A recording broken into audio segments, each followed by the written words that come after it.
Hi guys, I just wanted to have a very quick video about what I call cost of acquisition. And when we go through training, we talk about cost of acquisition, and it's all around marketing. Cost of acquisition is all about what does it cost to get a customer?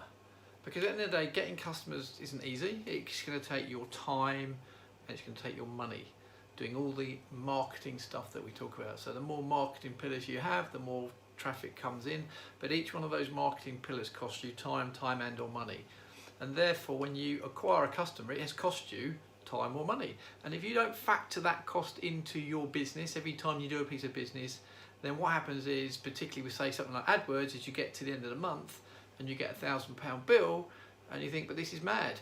But actually that £1,000 bill, what does it represent? How much did you make from it?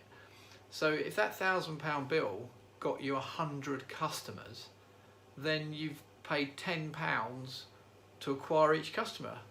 So I've drawn up this little analogy just for you to remember this, because the bill at the end of the month should be irrelevant if you've conducted your business and thought it through carefully.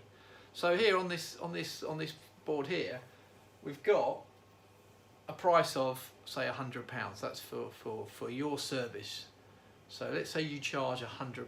So you've just done a job, whatever the job is, and you're charging the customer £100. Now we're all very understanding that we've got some product in here. You know, we've had to put some parts or some product in to deliver them. So from the £100, we take off 20, which leaves us £80, which some people will call profits. Some people will call it a wage, some people will call it a contribution towards other costs, your vehicle and your fuel, but you've netted £80 from that job. And that's where people are really comfortable at that stage. They know what cost they've incurred, and therefore they know what money they make net. But the thing that people so rarely take account of is the cost of acquisition. Now, when someone starts off in business, we allow anywhere between 10 and 20%. So of the £100, it could be any figure between £10 and £20 to acquire that customer, whether it be the click on Google Ads or the ad in a local paper, whatever it is, it's cost you something. So if you take your £80 of wage, profit or contribution, let's say your cost of acquisition is 10% of the £100. So you take off £10, actually you've only made £70, not 80.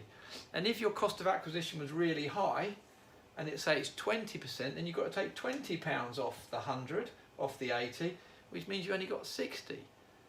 But by doing that, by allowing a certain amount for every job, every job you win, you allocate that cost of acquisition and you put it to one side, you're effectively funding the next job. So if your cost of acquisition was £10 a job and you've done 100 jobs, you're going to have a bill for £1,000 that you need to pay. It's a liability. It's something that's built up behind the scenes. If it's £20, then it's £2,000. But the important thing is, what have you made from it? And if your price here does not allow for your cost of acquisition, then all you're doing is you're taking off your profit. And of course, if you go in cheaper and cheaper at your price, you can't afford to take off the cost of acquisition, so you can't afford to market. You can't afford to market your business. So cost of acquisition is such a key thing, guys.